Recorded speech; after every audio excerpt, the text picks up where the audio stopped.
global advertiser for innovative outdoor solutions. Global as a company, it has never compromised on its service quality and commitment.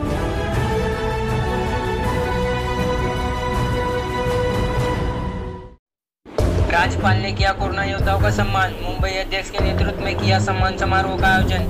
देश में कोविड-19 महामारी फैलने से लोगों को काफी परेशानियों का सामना करना पड़ा, जिसमें कोरोना को देखते हुए लागू लॉकडाउन में लोगों के काम बंद हो गए।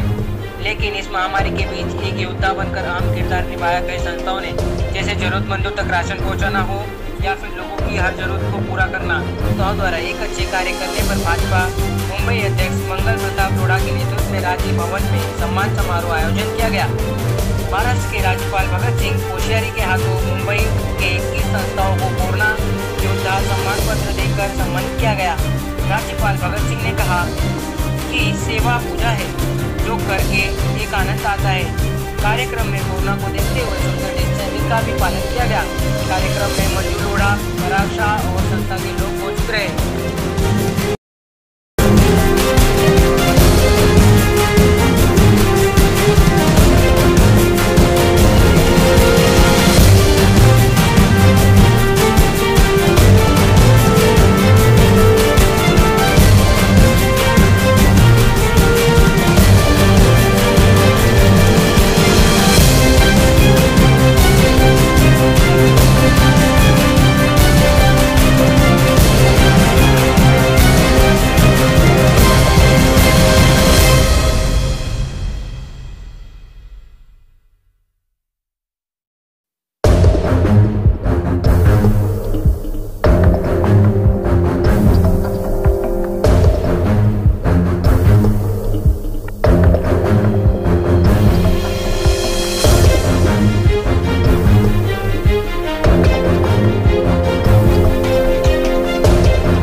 स्वागत और अभिनंदन समारोह में लोढ़ा फाउंडेशन की ओर से आयोजित इस कार्यक्रम में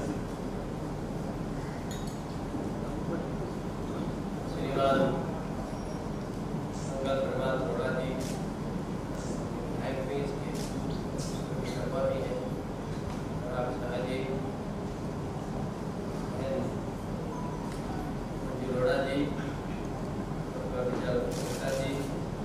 उपस्थित सभी सम्मानित और सम्मान के योग्य मेरे लिए कठिनाई यह है कि मंजू जी अपनी जो साहित्यिक सरस इनकी वाणी है उसमें इतना अधिक बोल गए, मुझे लगता है कि सागर भी कहेगा कि मेरा पानी कम है और इनकी प्रशंसा कठिन में कैसे बोल रहे हैं और उसमें कुछ कमी रह जाती है तो मंगल प्रभात जी और ही मंगल कर देते हैं। बहुत आभारी हूँ कि आप सबसे मिलने का, आप सबके दर्शन का इन्होंने अवसर दिया। मैं उनका अभिनंदन करता हूँ और आप सबका भी अभिनंदन करता हूँ। मित्रों, अभी जो कोरोना का इस सब में आप सब ने बहुत अच्छा और भी अनेक लोगों ने अच्छा किया। मेरे पास बहुत से लोग आते हैं, कहते हैं साहब ये संस्था इतना अच्छा काम किया, इनको थोड़ा आपकी ओर से प्रशस्ति पत्र मिला है। मैंने कहा भैया भारत तो इतना ही है, हमारे पास कोई तन भी नहीं है, तन भी बड़ा विशेष नहीं है। लोढ़ा जी तो तन भी है, धन भी है, मन भी है, सब है इनके पास। तो मैं उनसे कहता हूँ कि भाई इसमें क्या दिक्कत है, पत्र पुष्पम अलग तो है, ये पहले ही भगवान कह गए हैं कि भाई पत्र पुष्प पास कोई कुछ भी दे दो तो ठीक है। मैंने कहा ये पत्नी तुमको दे रहे हैं और हमारे पास है क्या, लाओ पत्र दे देते हैं। तो हम तो एक प्रकार से जैसे भगवान को पत्र पुष्प कोई भेंट करते हैं, ऐसे हमारे मंगल प्रभात जी के लोढ़ा फाउंडेशन की ओर से आपको ये पत्र दिया जा रहा है, भेंट किया जा रहा है। ये पत्र केवल सामान्य पत्र नहीं है कि जिसमें आपकी प्रशंसा के लिए दो शब्द लिख दिए तो मेरे उनकी ओर से आपको दिया जा रहा है, ये भगवान को प्रस्तुत किया जाने वाला तुलसी का पत्र है, ये बेल का पत्र है। और इस तरीके से आप सब लोग, इनकी ओर से तो वंदनीय है ही है, समाज की ओर से वंदनीय है, मेरी ओर से भी वंदनीय है, और आप सबका मैं अभिनंदन और वंदन करता हूँ। वास्तव में ये जो आज कोरोना आया है, बहुत बार लोग ऐसा दृश्य प्रस्तुत करते हैं, एक ऐसा चित्र प्रस्तुत करते हैं मानो कोरोना क्या आ गया कि कोई कुंभकर्ण आ गया, कोई बड़ा भारी राक्षस आ गया, कोई बड़ा दैत्य आ गया। ये बीमारी सब चीजें समय समय पर आई, और प्रभु की लीला ऐसी है कि जब देश में सब अच्छा चल रहा हो, सुंदर चल रहा दुनिया में, तो कहीं न कहीं भगवान की ओर से ऐसी योजना होती है कि थोड़ा में जैसे भूकंप आते ना, बीच बीच में आप देखते होंगे, और आज का साइंटिस्ट भी पता नहीं लगा पाएगा कब भूकंप आएगा, थोड़ी बहुत तूफान कब आएगा तो बता देता है। तो जैसे कभी कभी भूकंप आकर के आपको बता देते, देखो भाई तुम सर्वे सर्वा नहीं हो, तुम सब कुछ नहीं होगे, राजा होगे, प्रधानमंत्री होगे, मुख्यमंत्री होगे, राज्यपाल होगे, तुम बड़े सेठ होगे, टाटा बिरला होगे, क्या क्या मान्यता नहीं क्या क्या होगे, तुमसे बड़ा मैं कहीं वो दिखता नहीं है।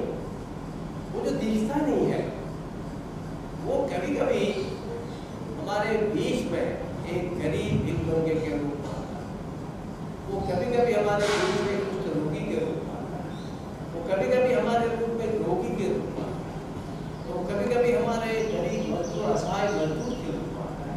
ये उसके विविध रूप, और उसको कहीं अंदर बाहर इधर देखने की जरूरत नहीं। जब हम उसको इन सब में देखते हैं तो फिर हमको लगता है कि दूर जाने के बजाय मेरे सामने आया है ना, इसकी तो कुछ सेवा करो, इसकी तो कुछ पूजा करो।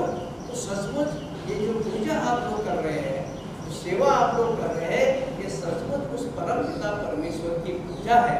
और उसके माध्यम से आपने जो काम आपने किया है कोरोना में या और भी काम हो रहे हैं, वो सब काम एक प्रकार से ये सब केशवों प्रति गच्छति, ये सब काम उन्हीं के प्रति जाता है, ये सब उन्हीं को अर्पित है, ऐसा मान करके चलना चाहिए। और मुझे लगता है कि इसी भावना से देश में और विदेश में, केवल हम इस देश में ही, बाहर के बहुत से लोग ऐसे अच्छे काम करते हैं। ऐसा नहीं कि बाहर केवल खाओ पियो मौज उड़ाओ, ईट ड्रिंक भी मरी ही करते हैं, वहाँ भी अच्छे लोग होते हैं, सब जगह अच्छे लोग होते हैं। हाँ, ये भारत का एक प्रिविलेज है, भारत का विशेषाधिकार है एक किस्म से कि यहाँ अच्छा काम करने वाले ज्यादा होते हैं, बुरा काम करने वाले थोड़ा कम होते हैं। यहाँ सत्व गुण ज्यादा होता है, रजगुण और तमोगुण थोड़ा कम होता है। ऐसा नहीं कि हमारे तमोगुण नहीं, वो भी है। इसीलिए ये देश शाश्वत देश है, सनातन देश है, यहाँ की संस्कृति ये सनातन है। यानी अलग अलग प्रकार के समय के हिसाब से आज गांधी जी का 150वां वर्ष चल रहा है। यानी जब हम महात्मा बुद्ध का नाम लेते हैं, महावीर जैन का नाम, वासुदेव जी का नाम, ऐसे सब नाम, सत्यदेव जी का नाम लेते हैं, ऐसे अनेक लोगों का नाम लेते हैं, तो फिर ऐसा लगता है कि इस रूप में महात्मा गांधी भी लगभग ऐसे ही था कि जिसने एक अपने सत्य के मार्ग पर चल करके, सेवा के मार्ग पर चल करके, और वो सेवा का मार्ग भी बिल्कुल शुद्ध धर्माधिष्ठित उस मार्ग से चल करके, और उन्होंने धर्म प्रस्तुत किया। स्वयं शौचालय साफ करना, स्वयं गरीबों के कुष्ठ रोगियों की सेवा करना, कितना लिखा है, कितना बोला है, उसके बाद भी वो कितनी सेवा करते थे, इसकी कोई सीमा ही नहीं। हम सब महात्मा बुद्ध नहीं बन सकते, भगवान जैन नहीं बन सकते, राम नहीं बन सकते, गांधी बन सकते हैं, लेकिन हम सब थोड़ा 2 कदम तो आगे बढ़ सकते हैं, थोड़ा उस दिशा में कुछ तो कर सकते हैं। अभी वो वैष्णव देव की बात बोल रहे थे, कुछ तो भी उस दिशा में बढ़ सकते हैं। और मैं सोचता हूँ कि आप सबको प्रभु की, आप सब पर बड़ी कृपा है कि आप सब लोग उस दिशा में काम करते हैं, और उस दिशा में आपने आदर्श प्रस्तुत किया है। और इस नाते से निश्चित रूप से लड़ा फाउंडेशन की ओर से जो अभिनंदन किया है, उनके इस अभिनंदन में मैं भी अपना थोड़ा सा 2 वाक्य जोड़ता हूँ, और अपना थोड़ा सा जोड़ता हूँ। हाँ, मेरी ओर से भी आपका और हृदय से अभिनंदन है, बंधन है। और निश्चित रूप से ये कोई एक दिन का काम नहीं है। ये जो सेवा है, ये जो साधना है, ये सेवा एक प्रकार से साधना है। मैंने कहा कि भगवान के रूप में देख करके हम उसकी सेवा करते हैं, जिसकी हम सेवा कर रहे हैं। तो ये क्या कहना चाहेंगे, जिस तरह से कोरोना महामारी फैली हुई है, इस बीच जब संस्था सामने आकर लोगों की हेल्प के सामने आई, आज उनका यहाँ सम्मान किया गया, क्या कहना चाहेंगे कि मतलब एक सम्मान करने की जैसे कि मंगल जी ने बताया कि अमृता जी फडणवीस से बात हो रही थी, तब उन्होंने कहा कि भाई हमको ऐसी संस्थाओं का सम्मान करना चाहिए। ये क्या एक तरह से प्रेरणा मिलती है दूसरों को। कोई भी इंसान जब कार्य करता है, जब उसका हम प्रोत्साहन देते हैं तो उसके अंदर कार्य करने की और भी आगे इच्छा बलवती होती है, और इस तरह से हम एक सम्मान करके उनका हौसला बढ़ा रहे हैं। तो ये मुझे तो लगता है कि बहुत अच्छी चीज़ है कि जिससे कि हम लोगों के अंदर एक प्रेरणा जागृत कर सकें। आज जब ये बात बाहर जाएगी कि इन लोगों का इस तरह से सम्मान हुआ, तो और भी अन्य संस्थाएं होंगी, वो भी सोचेंगी, या अन्य लोग जो होंगे कि हम भी किसी न किसी रूप में समाज के लिए कुछ कार्य कर सकें। मंजू लोढ़ा जी, आप भी लगातार कोरोना महामारी में जिस तरह से आपके हम ट्विटर्स पे, आपके फेसबुक पे देख पा रहे थे, आप भी लोगों की सेवा में लगी हुई हैं। तो इस सेवा को किस तरह आप देखते हैं कि वो उनकी समय था, तो किस तरह आप उनकी मुनाफिकर करते हो, आप किस प्रकार से? मेरा ये मानना है कि जब हम किसी और के लिए कुछ करते हैं ना, तो ईश्वर हमारा ध्यान रखता है। हम जब लोगों को हंसाते हैं, जब हम हंसते हैं तो हम ईश्वर की सेवा करते हैं, लेकिन जब हम लोगों को हंसाते हैं तो ईश्वर हमारे लिए दुआ करता है। मेरा ये मानना है। और जब देखिए जो होना है वो तो होकर ही रहेगा, लेकिन इसकी वजह से कि हम मुझे कोरोना हो जाएगा, मैं पीछे हट जाऊं, ये मुझे नहीं अच्छा लगता। आप कार्य करते जाओ, जब जो होना होगा होता जाएगा। आज कितने एनजीओ के लोगों को यहाँ पर बुलाकर सम्मानित किया गया, और कैसी ये लिस्ट आपके सामने लाई गई, क्योंकि इसमें सभी लोग जो हैं जो कोविड-19 के समय में एक योद्धा बनकर काम किए? लगभग 21 संस्थाओं का आज हमने सम्मान किया, और ज़्यादा भी हम करना चाहते थे, लेकिन सोशल डिस्टेंस की जो परंपरा को निभाते हुए हमने आज 21 संस्थाओं का यहाँ पर सम्मान किया। तो ये लिस्ट आपने किस प्रकार तैयार कर पाया? आप कॉन्फिडेंस था कि जितने लोग यहाँ पे मौजूद थे वो सभी कोविड-19 के योद्धा ही रहे हैं? हम लोग अक्सर इन सब लोगों के संपर्क में आए, जिस तरह की लोढ़ा फाउंडेशन खुद काम करती है, तो हर संस्था का कहीं न कहीं से हमारे से जुड़ाव हो जाता है, तो उस तरह से हमें लोगों के बारे में पता चल गया, और का हमने नाम यहाँ पर लिख दिया कि भाई ये संस्थाओं का हमें सम्मान करना है। और मैं तो हर एक को यही कहती हूँ कि जैसे कि मैंने अभी तब भी कहा था मेरे इस स्वागत भाषण में भी, कि आप पूरी दुनिया को नहीं हंसा सकते, लेकिन एक चेहरे पर, सिर्फ एक चेहरे पर अपने जीवन में अगर आप मुस्कुराहट लाते हो, तब भी आपका जीवन सफल है। क्योंकि और क्या कि जब हम जग में आए थे ना, तब हम रोए थे, जग हंसा था, लेकिन ऐसी करती कर चल कि जब तुम यहाँ से जाओ तो तुम हंसो और जग तुम्हारे लिए रोए। मैं इस बात में मानती हूँ। और हमारा जो पैसा है हमने अपने ऊपर खर्च किया, कोई बड़ी बात नहीं है, लेकिन जब हम किसी और के लिए खर्च करते हैं, मुझे लगता है कि वही अक्षय पूंजी के रूप में उस परमात्मा के दरबार में लिखा जाता है। इसलिए और बूंद बूंद करके सागर भरती है। और हमारे मुंबई में तो इतनी संस्थाएं हैं जो हर समय जब भी कोई संक्रमण आता है या जब भी कोई संकट मुंबई पे आता है, ये सारी संस्थाएं आगे बढ़ती हैं और ज़रूरतमंदों की सहायता करती हैं। ऐसा आप लोगों ने भी सबने महसूस किया होगा। तो इन संस्थाओं को मैं हृदय से धन्यवाद करती हूँ कि आपने अपने जो पैसे का और समय का सही मायनों में सदुपयोग किया है। क्या कहना चाहेंगे, जिस प्रकार से कोरोना महामारी फैली थी, उस भी संस्थाओं ने जिस प्रकार से आगे आकर उन्होंने कार्य किया, आज उन्हें सम्मानित किया गया है, तो किस प्रकार देखते हैं जब कोई कार्य करता है, उन्हें सराहनीय कार्य के लिए उन्हें सम्मानित करना भी जरूरी है? आज मुझे बहुत खुशी है कि हमारे महाराष्ट्र के सम्माननीय गवर्नर साहब श्री भगत सिंह जी कोश्यारी की हाजिरी में उनके हाथों से हमने भारतीय जनता पार्टी की तरफ से और मंगल प्रभात लोढ़ा जी ने जो आगेवानी लेके काम किया कि हमें कोई एक संस्था नहीं बट मुंबई में बहुत सी संस्था जो लोग ने साइलेंटली काम किया, जो लोग ने बहुत सारे काम कोविड में किए और सरकार को मदद की, central government, state government, BMC का काम में जो एनजीओ खुद के स्वार्थ बिगड़ और खाली पैसा दे के काम नहीं किया है, लोगों ने खुद के तन मन धन से 24 घंटा जो लास्ट 5-6 महीने से सामान्य लोगों की सुविधाओं के लिए या उनके ये महामारी से बचाने के लिए जो लोग ने भी मेहनत की, हमें उनका सत्कार करना ही चाहिए, उनकी सराहना करनी चाहिए। आज जो हमने गवर्नर हाउस में कोश्यारी की जी हाजिरी में और उनके हाथों से जो सम्मान किया है, मैं सबसे पहले गवर्नर साहब का भी धन्यवाद करता हूँ।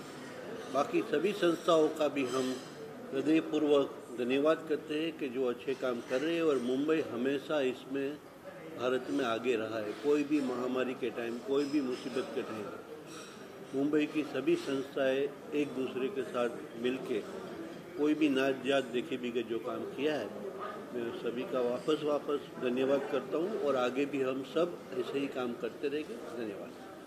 जी, आप किस प्रकार से आगे इस महामारी के बीच में आपने किस प्रकार जनता के बीच रहकर आपने जनता को समझा, उनकी समस्याओं को समझा, और अभी भी कोरोना जिस प्रकार से बढ़ ही रहा है, अब आप कैसे उनके बीच रह के अभी भी आपका निरंतर कार्य चल रहा है? नहीं, काम तो अभी शुरू है, क्योंकि काम मुझे नहीं लग रहा है कि कोई तुरंत बंद हो सकता है, क्योंकि अभी वापस हम सब जानते हैं कि मुंबई में और महाराष्ट्र में खास करके जो महामारी वापस एक जंप लिया है। हमने मुंबई में बहुत सारी जगह पे निरामय फाउंडेशन के अंडर में मेरे नेतृत्व में हमने क्वारंटाइन सेंटर शुरू किए, और मुझे ये बताते हुए बहुत खुशी हो रही कि अभी तक हमारे क्वारंटाइन सेंटर से 2500 से भी ज़्यादा लोग ठीक होके गए। बहुत ही नॉमिनल चार्ज लिया जाता है वहाँ पे, और वो भी अगर किसी को नहीं परवड़ता है तो हम उनसे कोई पैसा मांगते नहीं, उनको फ्री में भी सर्विस दे रहे हैं। बाकी काम तो सभी लोगों ने किया है, सभी सांसदों ने किया है, सभी नगर सेवक ने भी साथ में काम किया है, MLAs ने काम किया है कि जो अनाज बांटे गए, लेबर्स के लिए काम किए, जो माइग्रेटेड लेबर्स को जो तकलीफ थी, सैनिटाइजर्स था, मास्क बांटे। बट मेन जो काम आज हमारा बाहर आके उभरा है कि वो जो क्वारंटाइन सेंटर कि जो आज मुंबई में, क्योंकि मिडिल क्लास लोग ना गवर्नमेंट हॉस्पिटल में एडमिट होते हैं, क्योंकि BMC की हॉस्पिटल की हालत हमें मालूम है कि वहाँ पे लोग तो सुविधा ही नहीं है, और प्राइवेट हॉस्पिटलों में पैसा खर्चा करने के बाद भी एडमिशन नहीं है, और एक ही घर में अगर 4 आदमी 5 आदमी को अगर कोरोना आया और प्राइवेट हॉस्पिटल में एडमिशन लेना पड़ा तो 40-50 लाख रुपए का खर्चा हो जाता था, जो हम लोग यहाँ पे 10-12 हज़ार 15 हज़ार रुपया में उनको ठीक कर रहे हैं। और गुरुदेव के आशीर्वाद से हमारा काम बहुत सही चल रहा है और आगे भी चलता रहेगा। हमारे फाउंडेशन की तरफ से अभी हमने आज ही अनाउंसमेंट किया है कि मुंबई और गुजरात वो दोनों के जो भी पुलिस वाले कोरोना में शहीद हुए आज तक, और हम भगवान को प्रार्थना करें कि अभी आगे किसी का डेथ नहीं हो, बट कोई कारण से अगर किसी का डेथ हुआ तो ये दिसंबर तक जो भी पुलिस ऑफिसर या छोटे ऑफिसर गुजरात और महाराष्ट्र में किसी का भी अगर डेथ हुआ तो उनके परिवार को हमारे तरफ से 1 लाख रुपया देने की भी आज हमने घोषणा की। मुंबई रफ्तार न्यूज़ की खबरें पसंद आने पर हमारे YouTube चैनल को सब्सक्राइब करें और लाइक करें।